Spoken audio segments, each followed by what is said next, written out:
એક ગામમાં એક ખેડૂત રહેતા હતા. આ ખેડૂત પાસે એક જાતવાન ઘોડો હતો.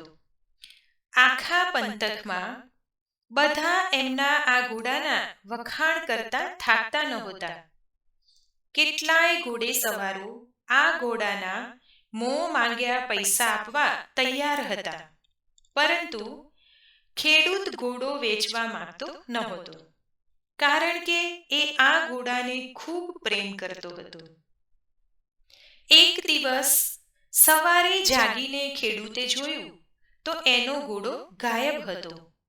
એણે ઘોડાને શોધવાના ખૂબ પ્રયાસ કર્યા, પણ ઘોડો ન મળ્યો.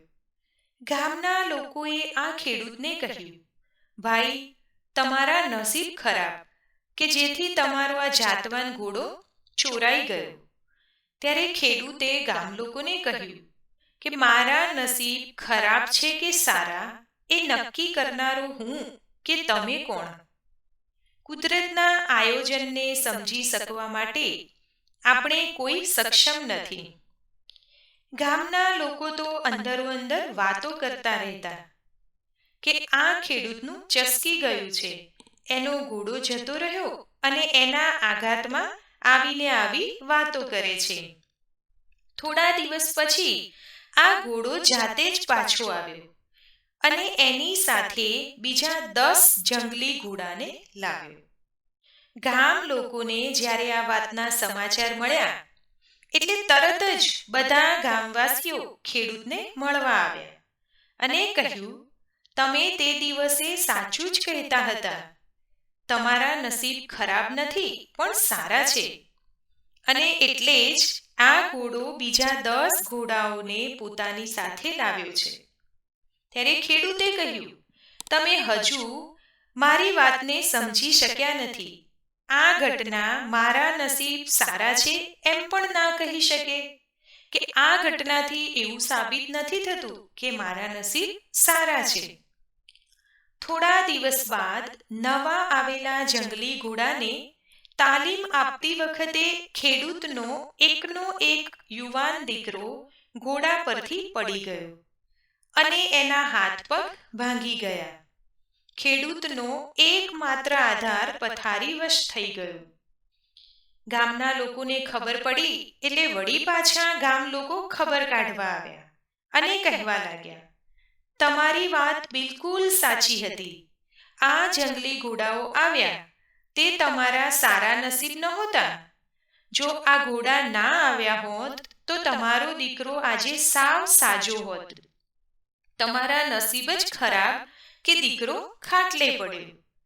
ખેડૂતે દુઃખી થતા થતા કહ્યું, ભાઈઓ, દીકરાના હાથ પગ ભાગ્યા તો એ મારા ખરાબ નસીબ છે એમ પણ ન કહી શકાય, કારણ કે કુદરતના કાર્યનો તાગ કાઢવો મુશ્કેલ છે. થોડા સમય પછી યુદ્ધ જાહેર થયું. સરકારના માણસો ગામમાં આવીને બધા જ યુવાનોને યુદ્ધમાં લડાઈ કરવા માટે ફરજિયાત લઈ ગયા, પણ આ ખેડૂતના દીકરાને છોડી દીધો, કારણ કે એ તો લડી શકે તેમ જ નહોતો. એના હાથ પગ ભાંગી ગયા હતા. એની શારીરિક પરિસ્થિતિ સારી નહોતી. ગામ લોકો ફરીથી આ ખેડૂતના ઘરે ગયા અને કહેવા લાગ્યા, તમારા નસીબ ખરેખર સારા છે કે તમારા દીકરાના હાથ પગ ભાંગ્યા. કમસે કમ આ છોકરો આજે તમારી નજર સામે તો છે. ત્યારે ખેડૂત ખડખડાટ હસવા લાગ્યો.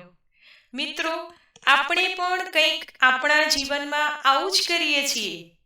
થોડુંક કંઈક સારું લાગે જીવનમાં એટલે તરત જ ભગવાનને કહેવા લાગીએ કે તમારો ખૂબ આભાર કે મારા નસીબ સારા. પણ જો જીવનમાં એક કંઈક થોડુંક પણ આમ તેમ થાય એટલે તરત જ ભગવાનને ફરિયાદ કરવા લાગીએ કે હે ભગવાન, મારા જ નસીબ ખરાબ લખ્યા તમે. જીવનમાં આવતા આવા ચડાવ ઉતાર જીવન આપનારાએ ગોઠવેલા છે. એની બધી જ યોજના ઘડેલી હોય છે. જીવનમાં બનતી જુદી જુદી ઘટના વખતે મારા નસીબ સારા છે કે મારા નસીબ ખરાબ છે એવો હરખ કે શોક કરવાને બદલે ભગવાનને ફરિયાદ કરવાને બદલે ભગવાને જ નક્કી કરેલા પ્રવાહમાં આપણા જીવનની નૌકાને મુક્ત રીતે વહેતી કે તરતી મૂકી દઈએ તો જીવન જીવવાની મજા કંઈક અલગ જ છે. મિત્રો, હું આશા રાખું કે આજનો આ વિડીયો તમને ખરેખર પસંદ આવ્યો હશે. જો વિડીયો પસંદ આવ્યો હોય તો લાઈક કરજો, તમારા મિત્રો સાથે શેર કરજો, ચેનલને પહેલી જ વખત જોઈ રહ્યા છો તો સબસ્ક્રાઇબ કરી લેજો અને કોમેન્ટમાં જય શ્રી કૃષ્ણ જરૂરથી લખજો.